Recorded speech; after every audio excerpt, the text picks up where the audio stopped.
Hello, welcome to Scarecrow Miniature Painting. I'm Steven, and if you watched our last video, we are in the middle of painting this tiefling and this tiefling. So what we're going to do next is we're going to start with the skin tones. We have chosen a base tone of tan leather with a secondary highlight of barbarian flesh and then a top highlight of elven flesh. I chose this because I wanted him to be a little bit more of a darker skin tone tiefling. For those of you that play D&D, you'll know that there is some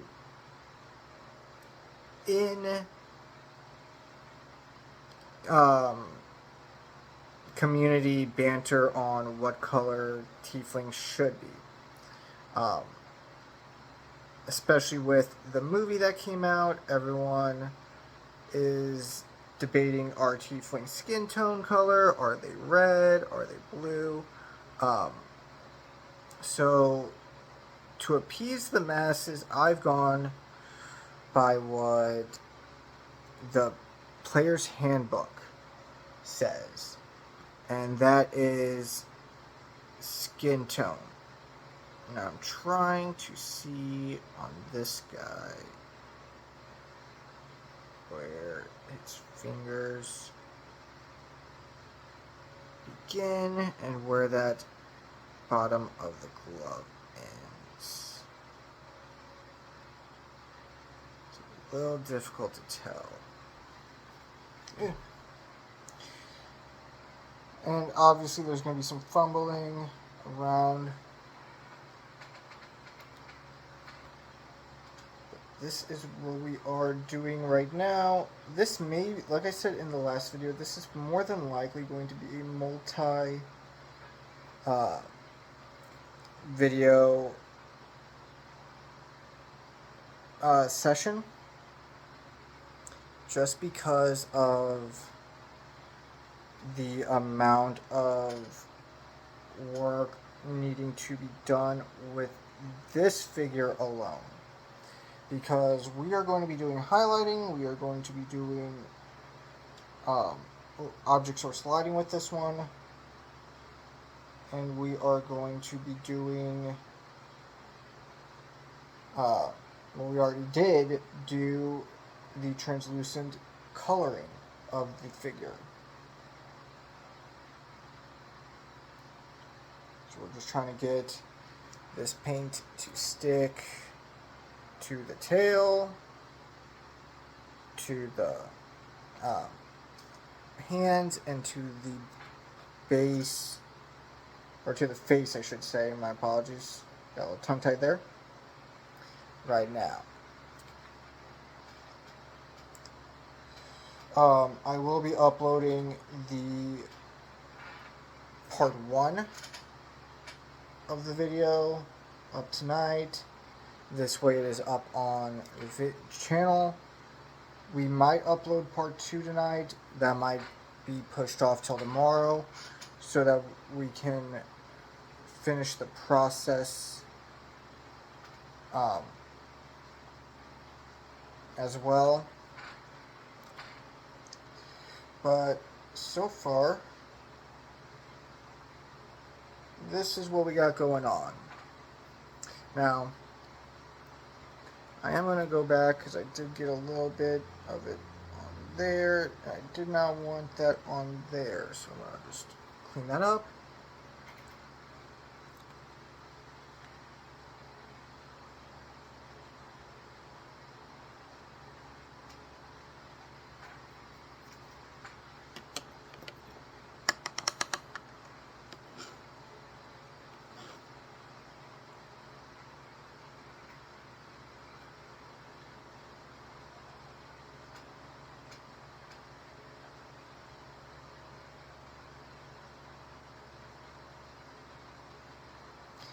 Now, if you've watched my channel before, you know I like to give little caveats to what he's doing. So with this guy, I am picturing that the guy he is resurrecting is actually one of his old partners in his campaign, and he convinced the rest of the party to let him revive him. So far that's what we got going on. That tail is looking nice.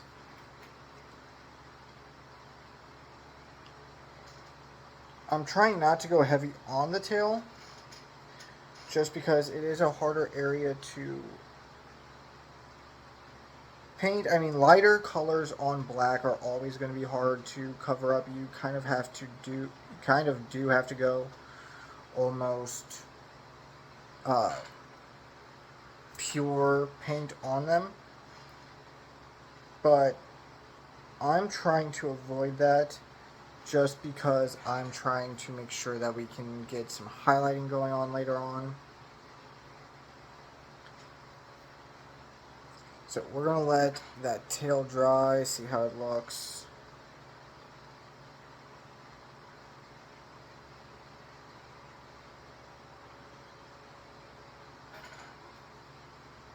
We're going to move on to the face. Now, we're not going to color the entire face, because he does have that beard, and I do want to keep the beard as close as possible.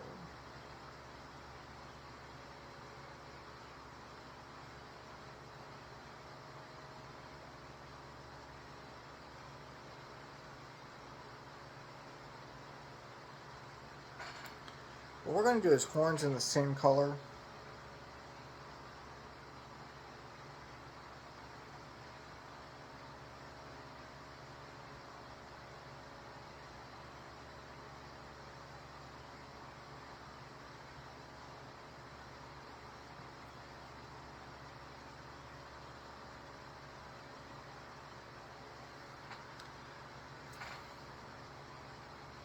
The reason we're doing the horns in the same color is because these are going to also lead to how we're going to highlight the miniature.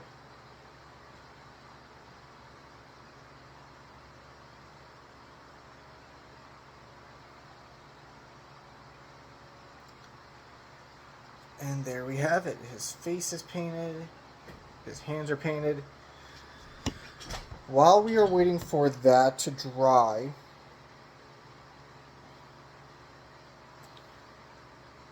right now I am just looking over the tail, seeing what we can touch up.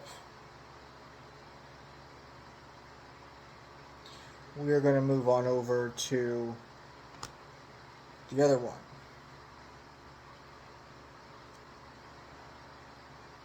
Now this one's a little bit easier, because all we have to do is the tail,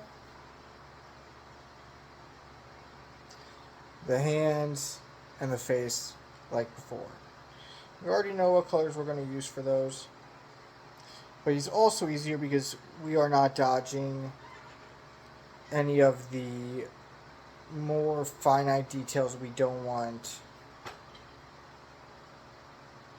the tan flesh on, such as the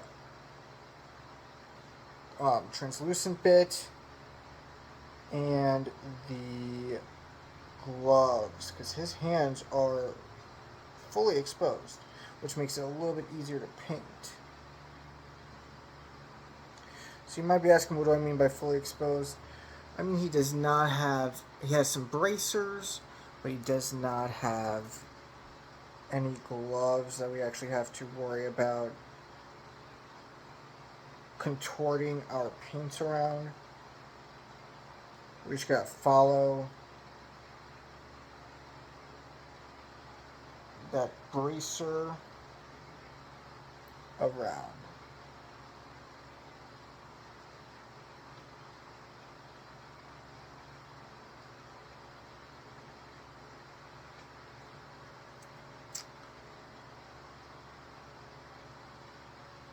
Just got this hand left. Now this hand's a little bit more tricky, just because we do got the sword in play as well, but that sword will be covered up with a silver.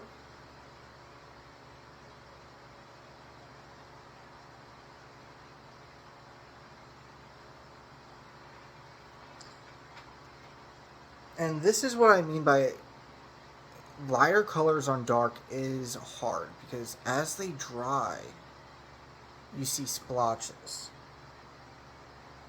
So then you gotta go over them. This is why doing 2 coats is important for miniature painters.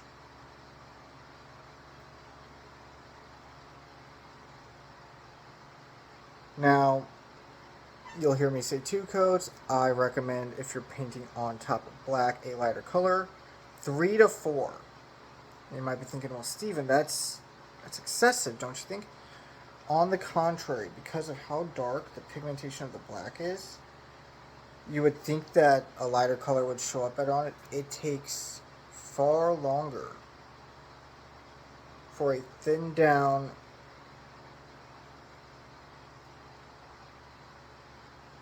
painted figure like this to show up on black.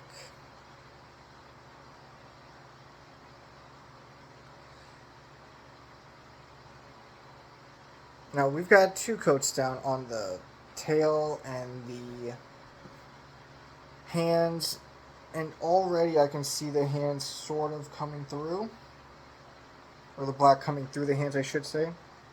So let's move on to his hair, or his head,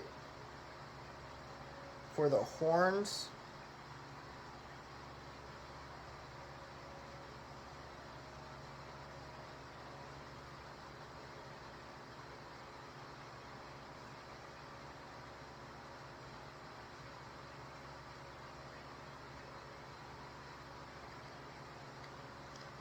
And his face.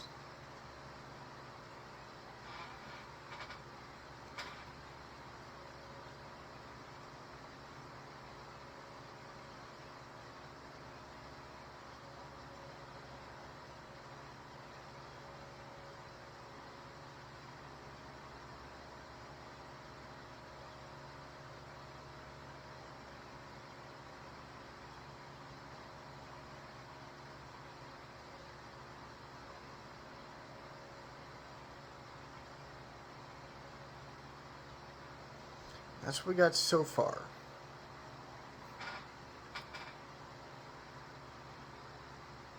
Now we are going to do another coat on the tail, because more of that black is coming through in different aspects. His hands, some is coming through, but not much, which is a good sign. Now the horns, we are not going to really touch up the horns, only because of what the horns are going to do. They are going to give a natural recess on those horns. But his face, we will do a secondary touch-up.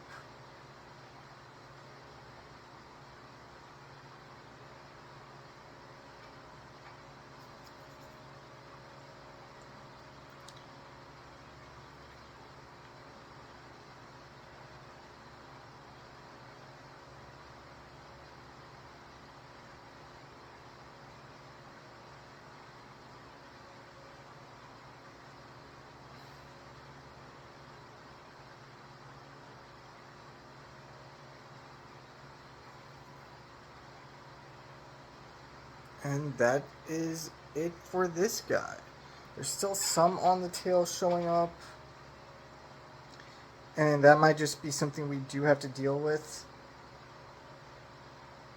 until we can get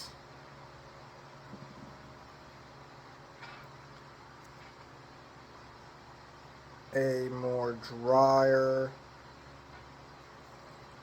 paint, because we are going to do some, where it's hitting is going to show up some highlighting, which should fix that. So we're going to go back over here. We're going to see how if there's anything we need to touch up on this one. So right off the bat, I'm seeing we got to do the face again.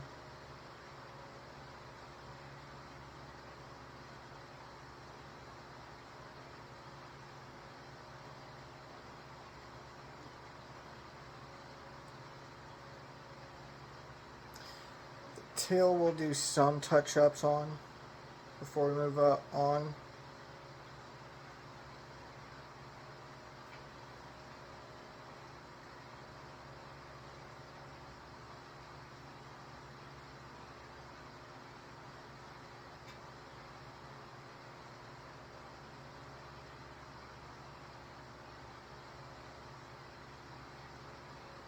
And this hand here, we are going to touch up on as well.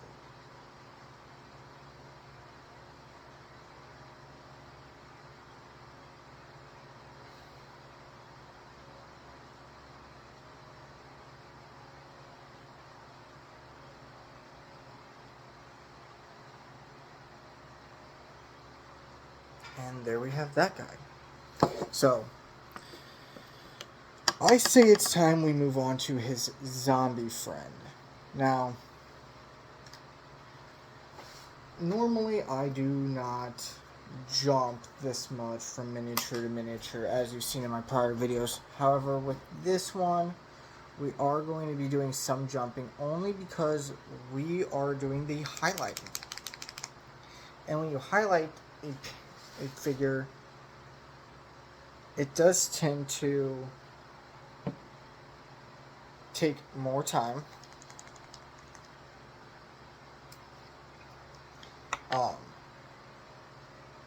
But also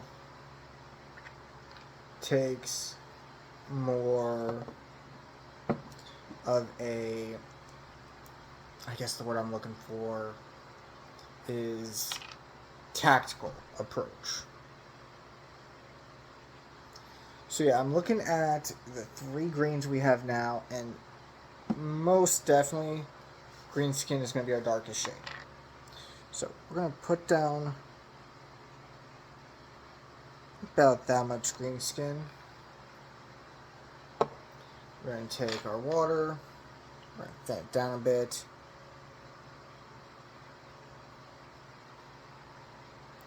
We're going to take our paintbrush, we're going to mix that in so it thins down. Hopefully we didn't thin it down too much.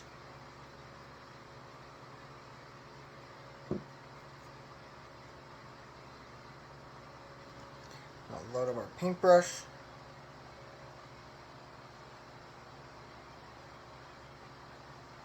We somewhat thinned it down too much, but it could also be just it being on a black surface that's making it look that way.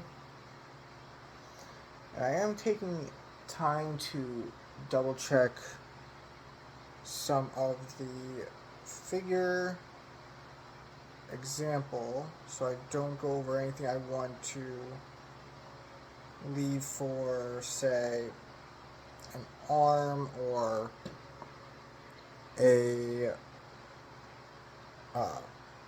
on the arms I don't want to get the zombie's sleeve or any rips mistaken for an arm, so we're just being extra careful on those.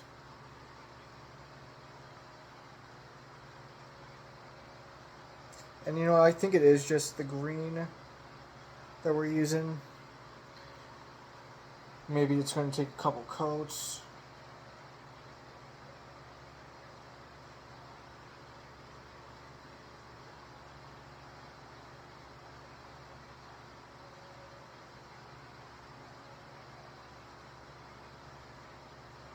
So face, it's not really holding the paint, it's more pulling it like a wash, but I'm able to fix that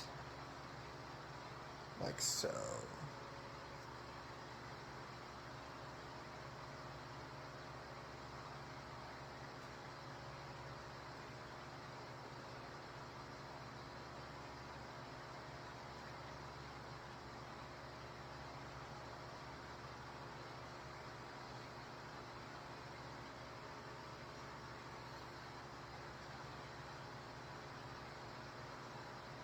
Like I said, we might have to do a couple of takeovers with that. But this is what we got going so far. As you can see, he's already looking pretty green. But I'm going to take this over the eye sockets. Now, you might be wondering, why am I taking a paintbrush over the eye sockets now? Well, the simple answer is to get those open. We had paint pool in them. We don't want it to stay there.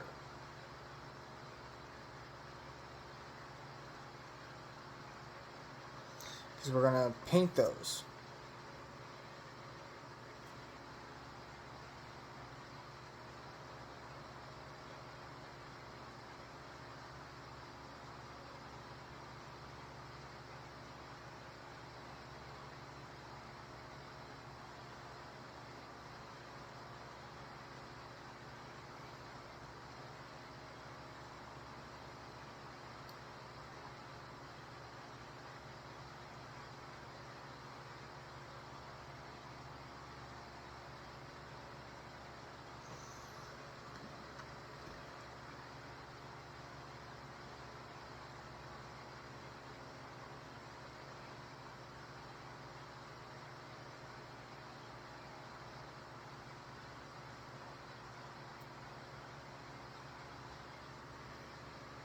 Now I'm also doing a little bit of stippling here on his chest, just because he does have some open spots that I want to make sure do get the proper green color I am going for a base coat.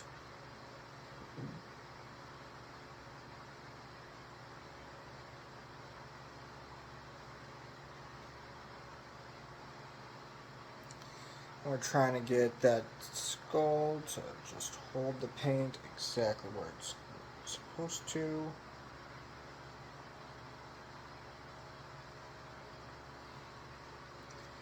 And that on. So that's what we got going on right now. As you can see, he's already really green. In the next video, we will be doing more highlighting of him, but we want to make sure we get once we start doing the highlights, we don't want to start doing the highlights until we get everything else painted. So what I'm going to do is I'm actually going to take Necromancer Cloak,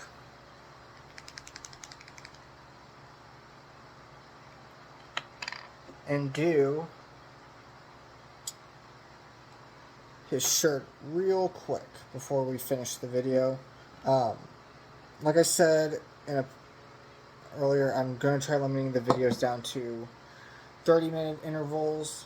This way we can get them uploaded and that nobody's wondering what is going on. So we're going to paint his body real quick, and then we will move on to our other Warlock that we got over there.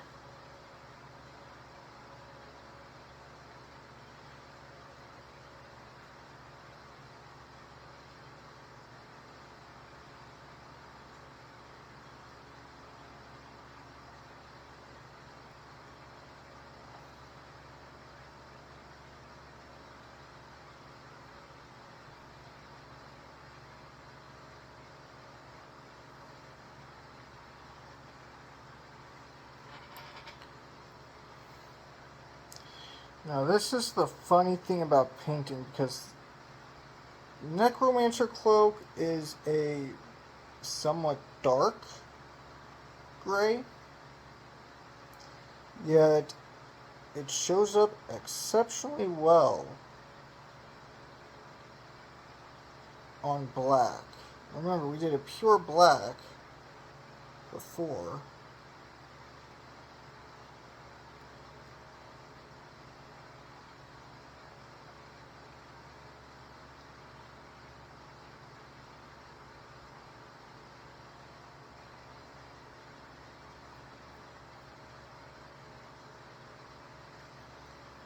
There's some on this side I'm just trying to soak up.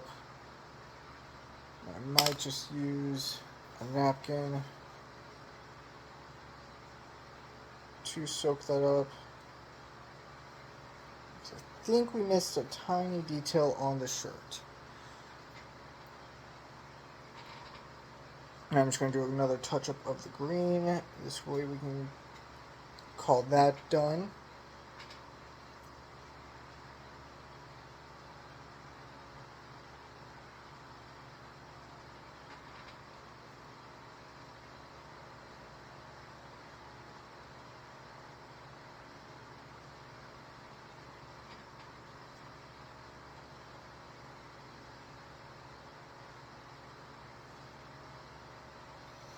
And there we have it. So we have the base coat of the face, the tail, and the little guy there. Next we will do, our next video we are going to do this one, just because we want to let this dry. And we are going to do primarily his tunic. So, thank you for watching the video, and we'll see you next time. Thank you, have a great day.